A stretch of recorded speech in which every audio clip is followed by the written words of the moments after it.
আসসালামু আলাইকুম। আপডেট বাংলা সংবাদে স্বাগতম। শুরুতেই জানিয়ে দিব সংবাদ শিরোনাম। আমলারা বাস্তবতা ধারণ করতে পারছেন না, হাসনাত আব্দুল্লাহ।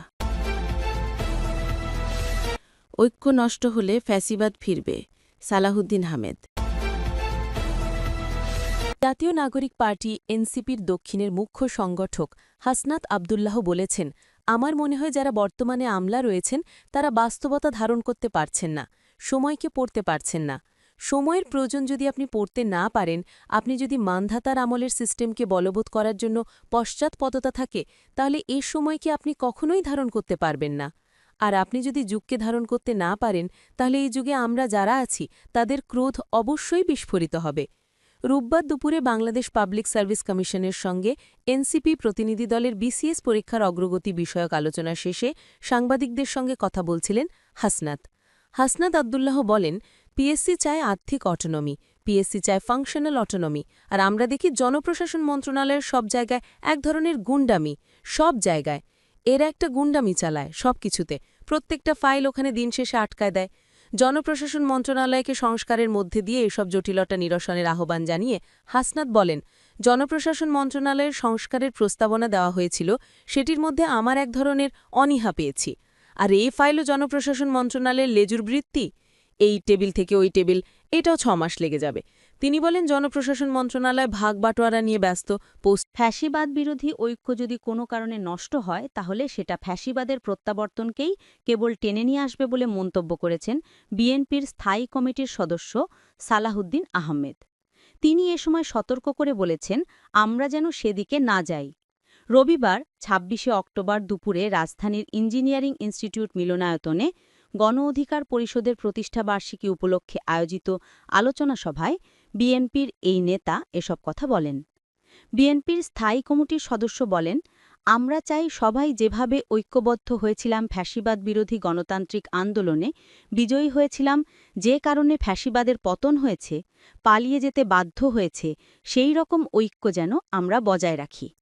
এই ফ্যাসিবাদ বিরোধী জাতীয় ঐক্যই হবে আমাদের সামনের দিনে এগিয়ে চলার জন্য একমাত্র শক্তি।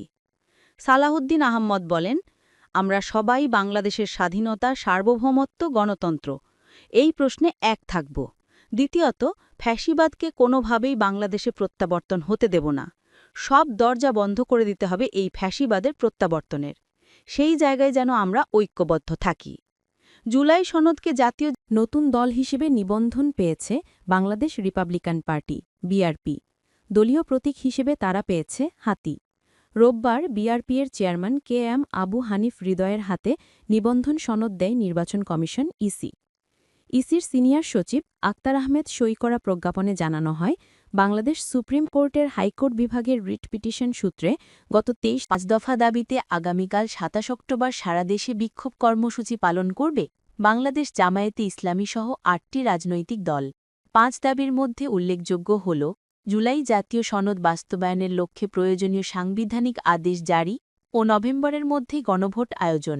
রবিবার ২৬ অক্টোবর গণমাধ্যমে পাঠানো এক বিবৃতিতে দেশের সব জেলা সদরে পূর্বঘোষিত বিক্ষোভ সমাবেশ ও মিছিল কর্মসূচি সর্বাত্মকভাবে সফল করতে দেশবাসীর প্রতি আহ্বান জানান জামায়াতের সেক্রেটারি জেনারেল অধ্যাপক মিয়া গোলাম পরোয়ার।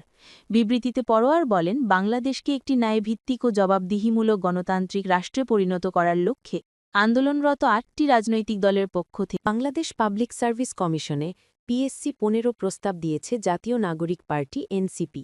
রবিবার দুপুরে সাংবিধানিক সংস্থাটির চেয়ারম্যানের সঙ্গে বৈঠক করে এসব প্রস্তাব দেন দলটির ৩ সদস্যের একটি প্রতিনিধি দল। প্রতিনিধি দলে ছিলেন এনসিপির দক্ষিণাঞ্চলের মুখ্য সংগঠক হাসনাত আব্দুল্লাহ, যুগ্ম আহ্বায়ক মুনিরা শারমিন ও যুগ্ম সদস্য সচিব মোহাম্মদ মিরাজ মিয়া।